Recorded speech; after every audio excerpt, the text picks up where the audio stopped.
Hello friends, welcome to my YouTube channel called Effortless Automate. This is Himesh Soni and today we're going to discuss about the workflow where you will pick up n number of data from the Google Sheet and put that data into any of your social media account, or if you want to put that data into any of your database, let's say in a HubSpot or in an Airtable, or you want to share that into the Beehive, so you can share that data as well. Okay, in this particular workflow I have not shared that data in any of the workflow, any of the database or any of the social media posts, but I have just demonstrated you how you can do it. Okay, so yeah, let's just get started. So first of all, I have created this Google Sheet and put the test data over here. So what in this workflow, what I will do, as soon as I will turn this on, turn this button on, it will turn on this workflow and it will pick up every minute the data which will define over here in the range. Let's say in this particular use case, it is 2 and 3. So it will pick up row number 2 and row number 3 from here, and it will put done status over here. And after it is done, after 1 minute it will check. After it is done, it will update a range over here, let's say the next row, the 4 and 5. Okay, so this is how this workflow works. Once all data is done, it will automatically turn off this workflow. Okay, so yeah, let's just get started. So meanwhile, let me just turn on this workflow from here. And as per your like for your information, I have used two workflow. I have created two workflow for this. One to pick up the data, and one for turn on and turn off this particular workflow. Okay, so right now it is turn on, turn off. Let me just refresh it. So yeah, it has turned on. Okay, so now it will pick up two rows from here which is defined in a range, and once that two rows are done, it will put done status over here. Okay, let me show you how it is working. Meanwhile, in a background, it will start working on its own. Okay, so every minute it will pick up a data from here. So first of all, we are using this get rows action, in which we have set up a range in the range sheet, right? 2 or 3. Right now it is 4 or 5. See, the workflow has started working. So we will pick up a range from here. So I have pick up a range from the range sheet, and it will give me the upper limit and a lower limit. Okay, and after getting upper limit and lower limit, I am fetching a data in the records sheet, which is this sheet, the records sheet. Okay, so once it will give us a lower and upper limit, we are fetching the data from other sheet, and it is giving us a response in an array format. Make sure you are turning this off, simple response button, so it will give you a response in this manner. Okay, so now I am counting the array for the formation purpose, for the filter purpose, that I will show you later on this video.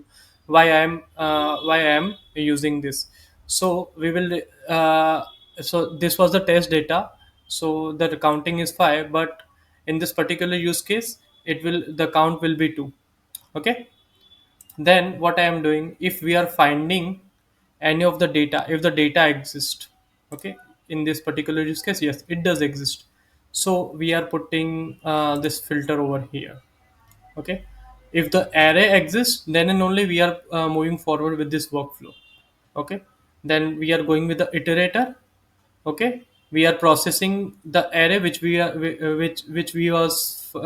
has found from the previous step number 3. Okay, let me just show you that. Okay, so response, and after that I am using the counter, like how many data we are getting in an array. Okay, in this particular, we will get two array, and the last data, it will be one array. Okay, and meanwhile, let me just show you how this workflow is working. So it has picked up two more data, and now range is set to 6 to 7. Okay, 6 and 7. So 7 is empty, so it will pick up just one data. Okay. Then yeah, so after counting, what we are doing, we are updating the cell. Okay. Which cell we are updating? This, the done cell. Okay. So once it is done, it will put a record status of done.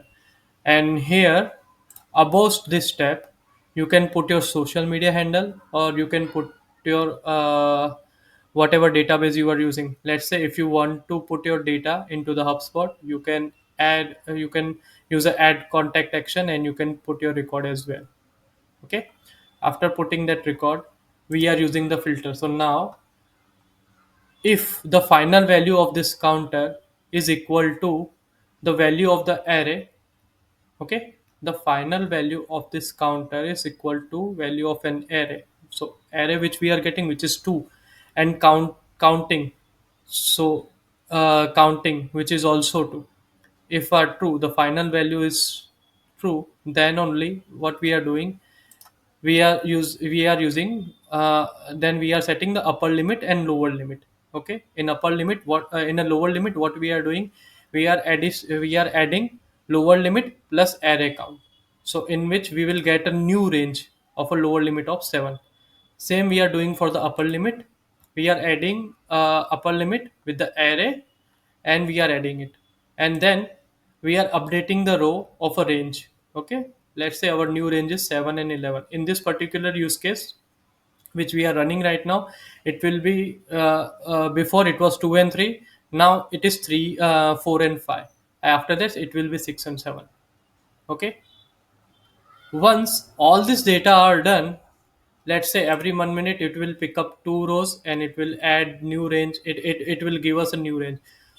Let's say in the last one, it is fine, like the 7 and 8 of range of 7 and 8, right?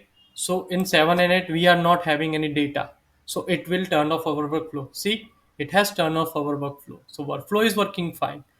And let me just show you. Right now it is turned on, but let me just refresh it. It will take some time to turn this off. So it will turn off automatically. Okay. Because we are running another workflow over here for the toggle workflow. Okay. So right now we are doing, the if the data doesn't exist. So if the data doesn't exist, what we are doing, we are changing the records d2 to turn off, which we are doing it over here. So we have done is then this turn off, and after that we are changing the status to off from the public connect manager. Change workflow status. Okay, there is my mistake. Instead of this, we need to do this: add a number of data every minute, and we need to turn off this workflow. Okay. So once it is done, it will turn off the workflow. And after that, in the toggle workflow, what we are doing, let's say if we are getting off from here, which we are getting in the records off. Okay. Then we are setting up the router condition. If the workflow is turned off, okay, status is off, then from a public connect manager, we are turning off this add n number of data everywhere workflow to off. Okay. And if it is turned on, then we are turning it on again. Okay. Yeah, that's it. That's the two workflow which I have made, and thanks to Fagun Shah, because from his video pick up n number of rows from x number of data, I have used that video for my reference. Yeah, thank you.